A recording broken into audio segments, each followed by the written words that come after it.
Greetings people, this is Saraswati Guidance and this video is the second part of the video presentation on utility analysis. In the first part of this presentation, we introduced ourselves to the definition of utility and its features.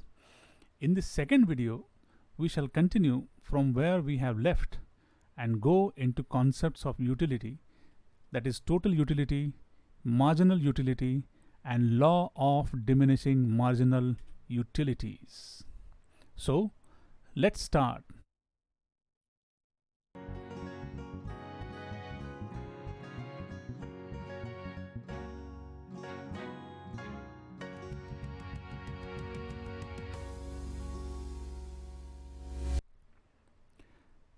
There are two concepts to understand at the beginning: total utility and marginal utility. Okay, first things first. Let us see the definition of total utility. Now, there are some important phrases in this definition which we must understand in simple terms. Let's see their meanings in simple words. Aggregate means total or sum. Utility means power of satisfaction.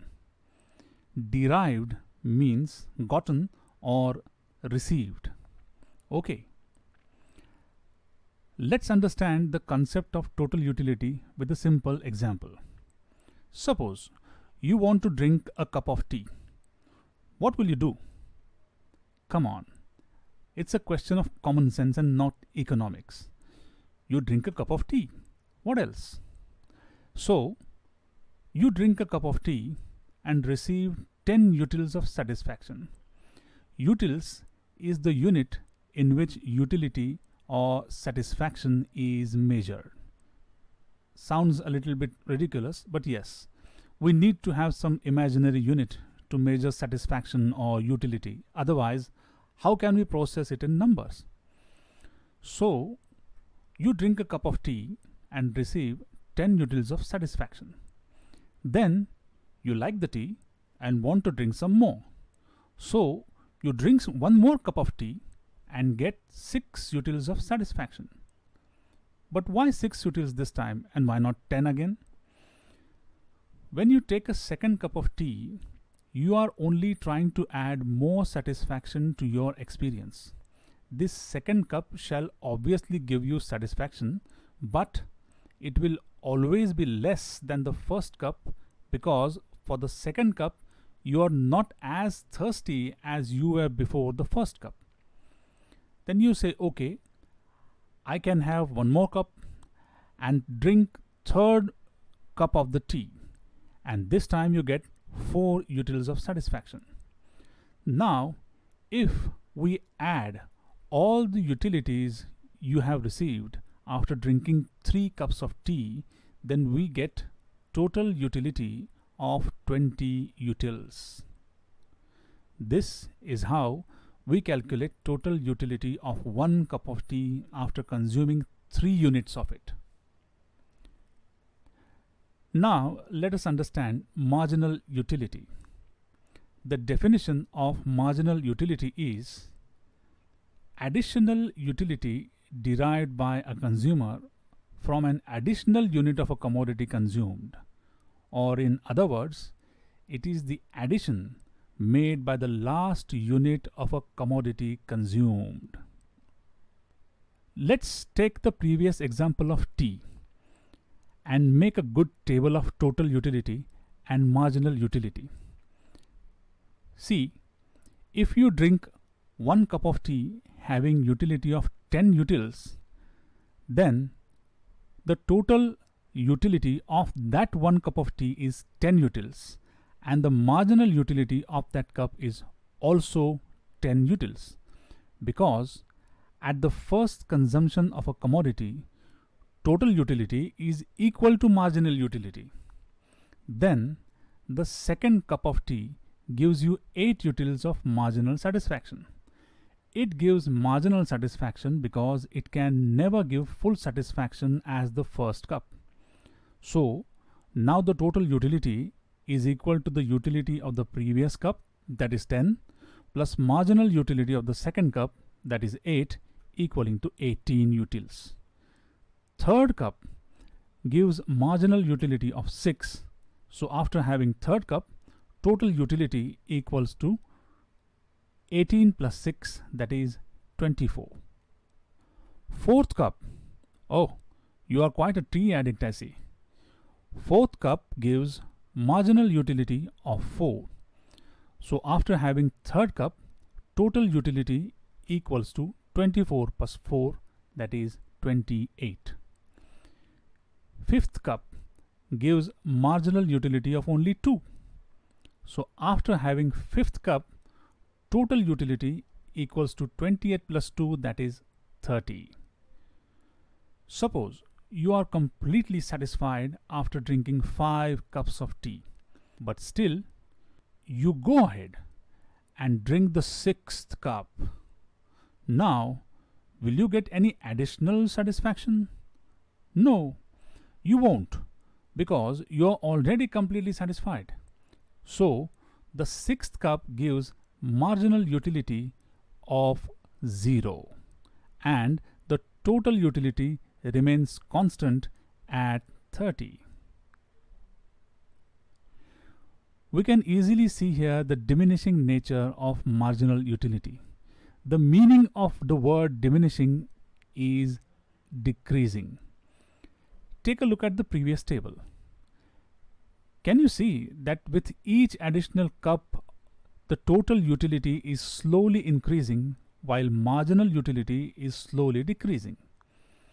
That's why it is said that marginal utility always diminishes after each additional consumption of 1 unit of commodity.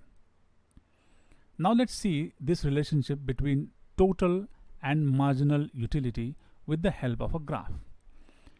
In this graph, this curve shows us the increasing values of total utility, and this slope shows us the decreasing values of marginal utility. From the first cup of tea, the total utility goes on increasing from 10, 18, 24, 28 and 30, and the marginal utility goes on decreasing along with it. Now, after 5th cup, you are completely satisfied after drinking 5 cups of tea. But if you still go ahead and drink the 6th cup, what will happen? It will so happen that the total utility will remain the same, because the marginal utility of the 6th cup is 0, as you are completely satisfied and the 6th cup is unable to give you any more satisfaction. This is called the point of satiety.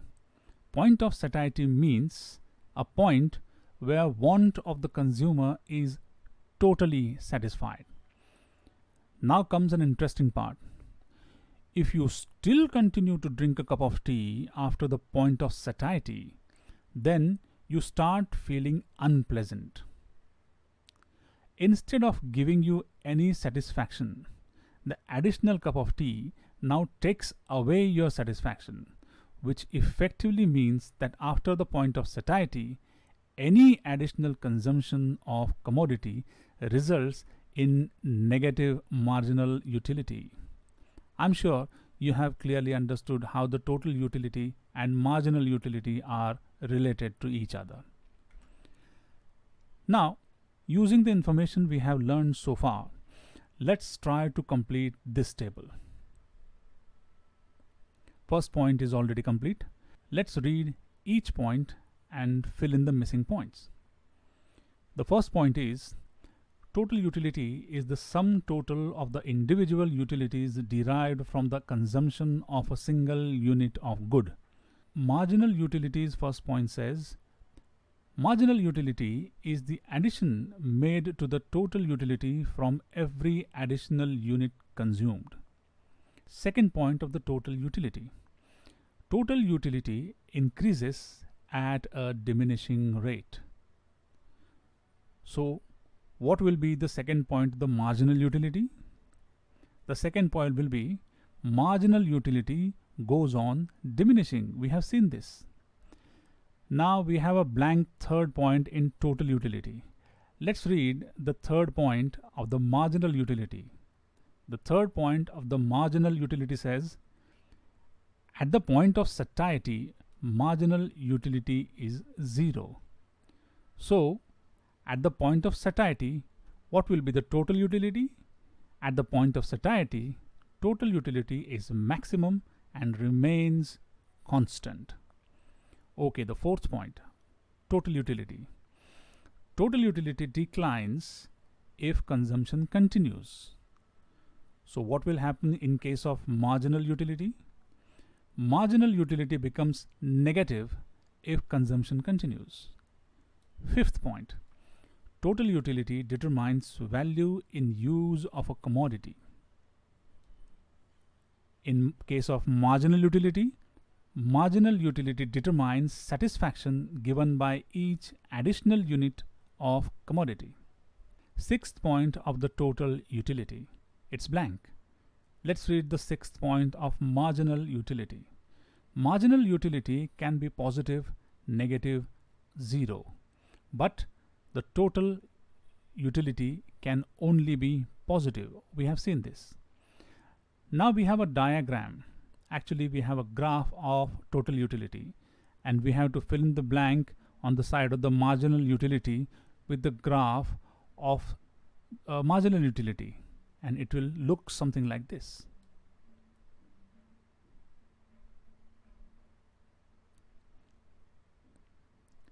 Okay, let's move on to the last important concept of this presentation, law of diminishing marginal utility. Law means a rule. What we are going to study is a rule of microeconomics. It says, other things remaining constant, the additional benefit which a person derives from a given increase in his stock of a thing diminishes with every increase in the stock that he already has. This law was first presented by the great economist Professor Alfred Marshall. Okay, every rule or law is based on certain assumptions. Assumption means some conditions which we think are fulfilled without asking for them. For example, if we state a rule that every object falls to the ground with gravity, we assume that we are dropping something heavy and not a balloon filled with light or hot gas. Just like that, while stating the law of diminishing marginal utility, we assume certain conditions. Let's go through these assumptions one by one. First one is rationality of consumer. It states that the law of diminishing marginal utility is true only when the consumer is behaving normally. That is, when he is buying things only to satisfy his wants, and when he is not buying things to store for future wants. Second assumption is cardinal mensuration of utility, that is, possibility of measuring utility, which means the law of diminishing marginal utility is true when utility can be measured in numbers. From the examples which we have seen during the explanation of total and marginal utility, we have seen that utility is measured in utils. Homogeneity, sameness. The law of diminishing marginal utility is true when the commodities, that is, purchasable things, are purchased in same quantities, with same quality, having same size, shape, color and taste, because we cannot measure satisfaction given by changing commodities. Continuous consumption. The law of diminishing marginal utility is true when the commodities are consumed one after the other, that is, without any gap of long time, because the satisfaction given by a commodity will decrease as the time passes and cannot be measured correctly. Fifth one is size or quantity of commodity must be reasonable. This assumption says the law of diminishing marginal utility is true when the size or quantity of the commodities is reasonably big. That means we cannot measure utility of a commodity if a single consumer consumes very large quantity of goods. For example, 100 kg of sugar consumed by a single man. Sixth one, all other factors remaining constant. It means the law of diminishing marginal utility is true when all the other factors related to the satisfaction of a commodity, like income of the consumer, his tastes, his habits, his choices, etc., remain unchanged while consuming that commodity.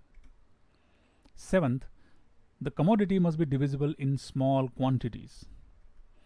The law of diminishing marginal utility is true when the need or want of the consumer is such that the commodity can be consumed in small quantities. That means the commodity should not satisfy consumers' want in a single consumption. Last one, commodity must satisfy only one want. The law of diminishing marginal utility is true when the commodity being consumed by the consumer satisfies only one single want of the consumer. That means a commodity must not be able to satisfy different wants of the consumer. In other words, a commodity must not be multi-purpose. Otherwise, measuring satisfaction may become incorrect.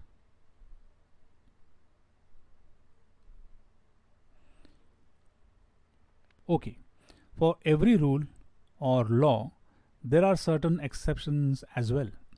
For example, if we state a rule that no citizen of India can carry explosive material, then our soldiers are an exception to this rule because they are allowed to carry grenades for protecting our country. Just like that, the law of diminishing marginal utility has some exceptions. Let's go through these exceptions one by one. The first one is the law of diminishing marginal utility is not applicable to hobby. If a consumer is consuming a commodity as a hobby, then naturally the law of diminishing marginal utility does not apply to him because, for example, if a person is purchasing stamps, postage stamps as a hobby, then with every stamp his marginal utility is going to increase instead of decreasing. Second exception is law of diminishing marginal utility is not applicable to a miser. A miser is a person who tries to save money even by keeping his wants unsatisfied. Naturally, we cannot measure the satisfaction or utility derived by such a person from a commodity. Third exception is law of diminishing marginal utility is not applicable to addicts. This is opposite to the second exception above. An addict is a person who cannot stop or control consumption of a commodity. He continues even after reaching satiety. Naturally, we cannot measure satisfaction derived by such a person from a commodity. Fourth exception, law of diminishing marginal utility is not applicable to power as a commodity. When a person gets power, he wants more and more power. This want is not satisfiable. So, the law of diminishing marginal utility is not applicable to power as a commodity.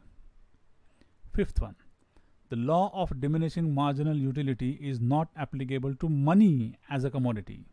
And the explanation of this is very simple. It has the same reason as before because everyone wants more and more money. The want of money is never satisfiable. Now we come to the criticism of law of diminishing marginal utility. Criticism means points to which a rule has no answer or explanation. So following are going to be some points to which the law of diminishing marginal utility does not have any explanation. The first criticism of law of diminishing marginal utility is assumptions of law of diminishing marginal utility are not realistic. Even though the law of diminishing marginal utility assumes homogeneity, continuity, constancy, rationality, etc., while satisfying the wants, in reality, it is very difficult to fulfill all these conditions at a point of time. Second criticism is measuring utility in numbers is not possible. Satisfaction is a feeling, and feeling cannot be measured. So, assumption of cardinality, that is, capability of measurement in numbers, is not possible in case of satisfaction, that is, utility. Third criticism is some goods are indivisible, so the law becomes inapplicable. The law of diminishing marginal utility assumes that consumer buys commodities in quantities, but some goods cannot be bought in quantities. For example, a commodity like a refrigerator is not bought in quantities, so this assumption fails in case of such commodities. Fourth criticism: marginal utility of money changes from person to person, so the law fails to apply to it. Marginal utility of money is not same for all the persons. For a poor person, each note of rupees 10 has much more marginal utility than a person who is a millionaire. Naturally, the assumption that marginal utility of each unit of money is the same for every person fails in reality. Fifth, the law of diminishing marginal utilities assumes that a person satisfies only one single want at a time. This is not true in reality. These were the criticisms against the law of diminishing marginal utilities. Okay. Finally, let's see the significance of law of diminishing marginal utility. Significance means uses. Let's see uses of law of diminishing marginal utilities. The first use: law of diminishing marginal utility is useful to consumers. How? Knowledge of this law tells the consumers the importance of satisfying their wants with limited resources. It also tells them not to store commodities beyond their need, because we have seen that if we go on consuming commodities beyond the point of satiety, it results in negative satisfaction. This helps in controlling the demand and increase in prices of commodities in market.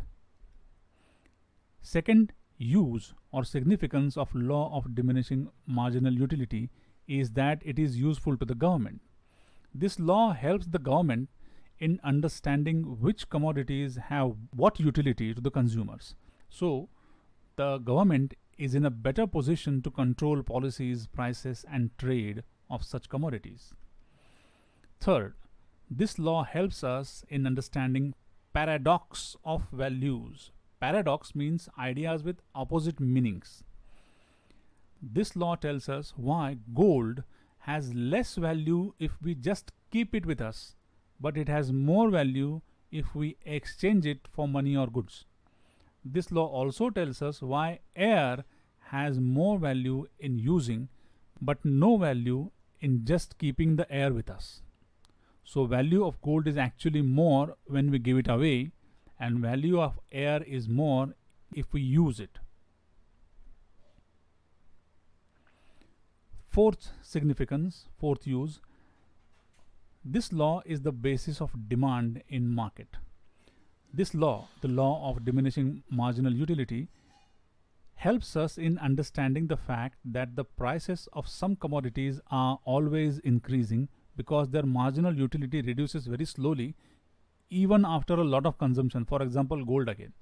Thus, such commodities are in constant demand, and that is why their prices are constantly rising. This concludes this video presentation on utility analysis, law of diminishing marginal utility. I hope you have enjoyed learning about it. See you in the next presentation soon. For the time being, I wish you all the best.